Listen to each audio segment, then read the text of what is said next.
Namaskar, this is Akhilesh Bhargava. Welcome to Tit-Bits on Business and Finance with me.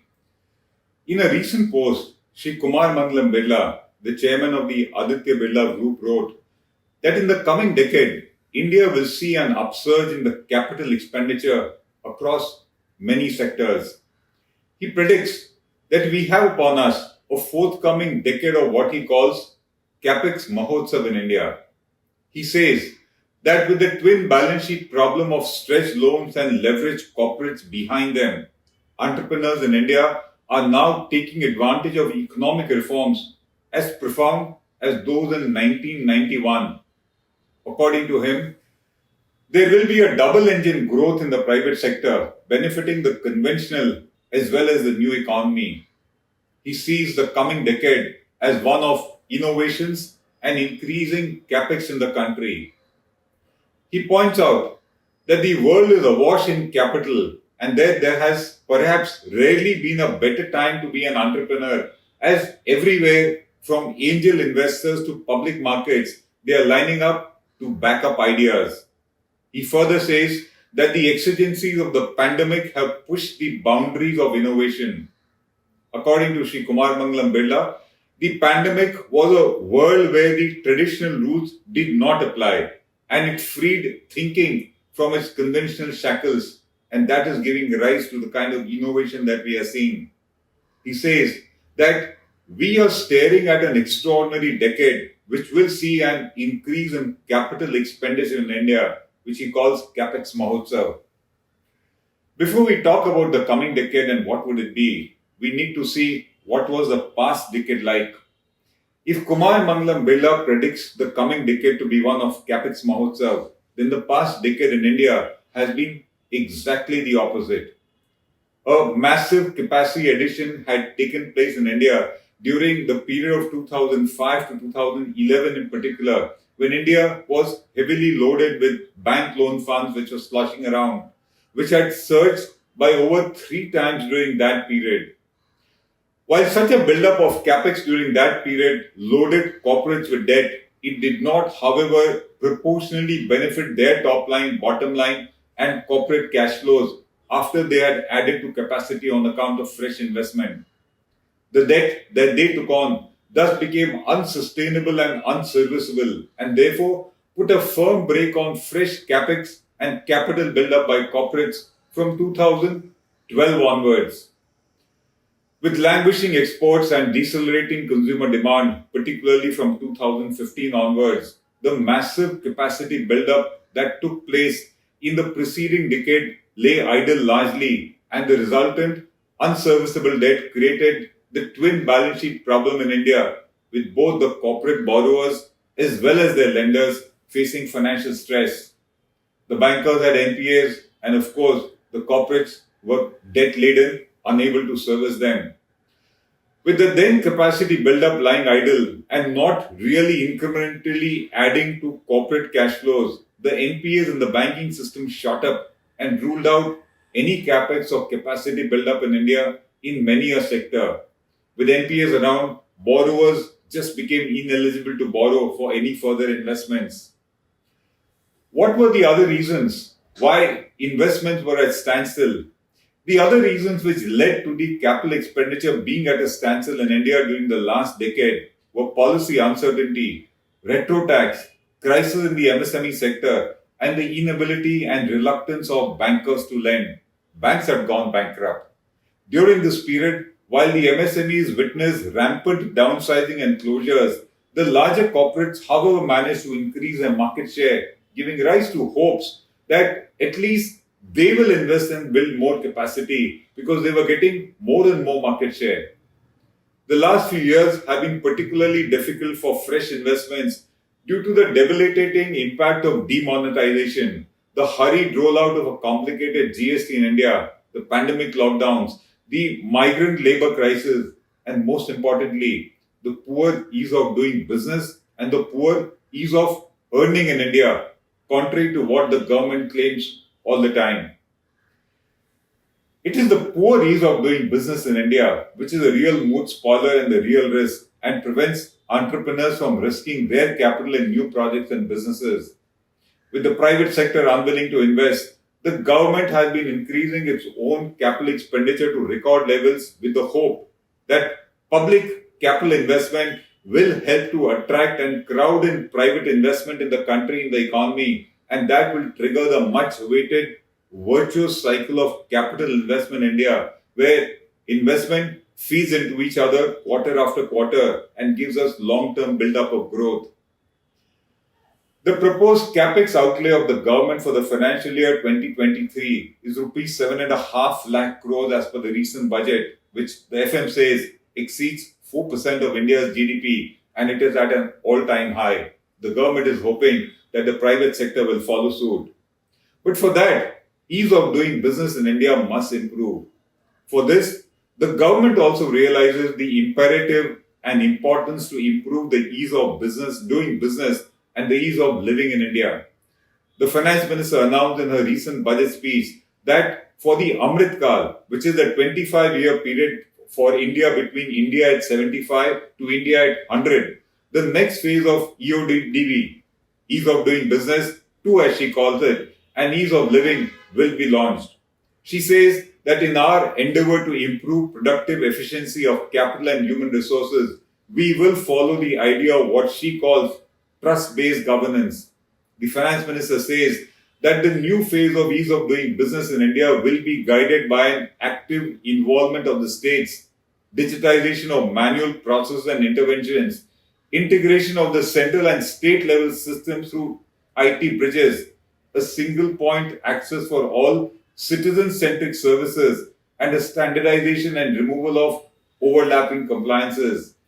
She said that for ease of doing business version 2 or phase 2, the crowdsourcing of suggestions and ground level assessment of the impact with the active involvement of citizens and businesses will be encouraged. We hope that the citizens will be heard and correct ease of doing business rankings will be mentioned. So why has ease of doing business not really improved? The fact of the matter is that while the finance minister claims that due to the government's strong commitment for minimum government and maximum governance and its trust in the public, as she says, the government has over the years reduced 25,000 compliances and repealed 1,486 laws, and yet the overall ease of doing business in India has certainly not improved in the manner and to the extent that the government claims. In fact, business and corporate laws in India have only become far more complex and onerous and overlapping in the past few years and have added to the burden of doing business rather than reducing it. That to us is the key reason why, despite the cost of funds being low in India at the moment, despite there being abundant liquidity in the system, which one estimate says is to the tune of 10 lakh rupees of surplus funds lying with the banks, despite the corporates being eligible to take big loans because of their deleveraged balance sheets and because of market share in their case having increased and improved and because of buoyant exports, yet corporates are unwilling to borrow and make fresh investments in the country. The reason for this is more non-financial than financial because the financial state of corporates today is largely robust and suitable for large-size investments. We are talking about the big sector, not the MSME sector. It all has to do with the poor ease of doing business in India as the common entrepreneur experiences, which puts the very capital investment of corporates at risk. Unless a substantial improvement does not take place in the ease of doing business, which should be reflected at the ground level, the CAPEX Mahotsava in India that Kumar Mangalam Birla predicts will not take place to its fullest potential. Growth is bound to ensure that the investments are pushed up. The point is, to what level and will it be to the fullest potential? So what is this second phase of ease of doing business all about? The secretary of the DPIIT, which is the Department for Promotion of Industries and Internal Trade, which is the nodal agency coordinating the efforts to improve the ease of doing business in India through phase 2 of EODB, which is EODB 2.0, which the FM speaks about. The secretary states in a recent interview about what kind of an improvement to expect in the second phase of improvement of ease of doing business in India that the government has in mind. He says in a recent interview that India moved up from 140 to 63 in the World Bank Ease of Doing Business rankings, but that India's goal is to be the best in the world. He says that improvement of the ease of doing business is a continuous process and that the government is looking at ways to further simplify ease of doing business in India. He then says that for this, the government is taking a multi-pronged approach and is exploring digitizing more services, extending validity of licenses, say from 3 years to 5 years, cutting inspection, removing duplication of documents, and is removing the decriminalization of some business offences. He says, for example, 2 or more departments looking for the same information can ask the same single form instead of multiple ones, and that would reduce harassment. The Secretary further says that the government has also asked the state governments to ease compliance burden. After all, a business enterprise is subject to central laws and the state laws, and both of them must work in tandem to ease doing business in the country. He then mentions that the reduction in compliances is work in progress. He points out that last year, 32,000 compliances were identified and 26,000 of them were removed. Of the balance, he says, 3,500 compliances will not be possible to be done away with completely, and that reducing the balance 2,000 to 2,500 of them for further compliances is under consideration and some relief is expected. That's what the Secretary to the government says. But for us, the issues that matter in improvement of ease of doing business are a little more different and far more relevant. While elimination and minimization of compliance by business is welcome, it has not improved things at the ground level in terms of ease of doing business so as to trigger fresh investment in the economy.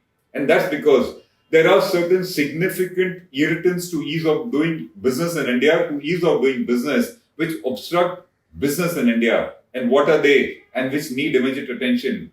The first one, intimidating notices for the smallest of unintentional violations and the imposition of heavy system-driven penalties on a per-day basis discourages business. It's a risk to it.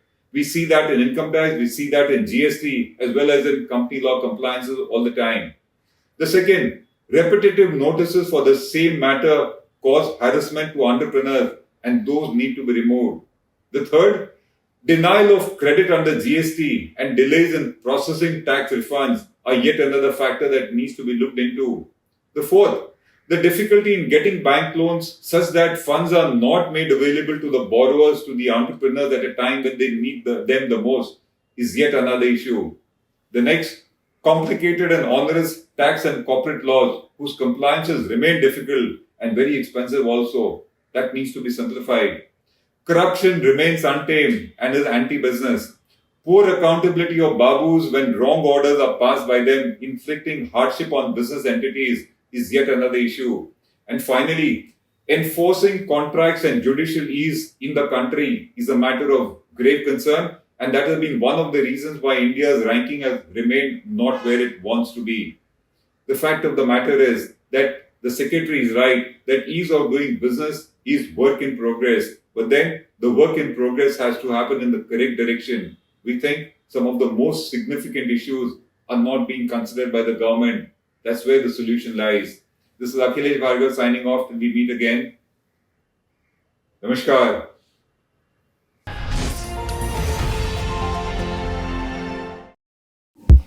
नफरतों का बाजार, सपनों का कारोबार जारी है। अच्छे दिन तो झांकी थे, अमृतकाल अब बाकी है। मन की बात आप तक पहुंचती है, लेकिन आपकी आवाज का क्या?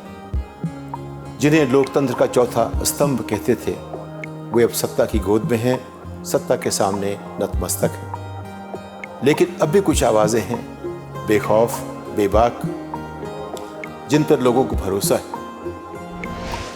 चेहरा बदला है, तेवर वही है। देखिए मुझे, सतीश शाह को HW न्यूज़ पर।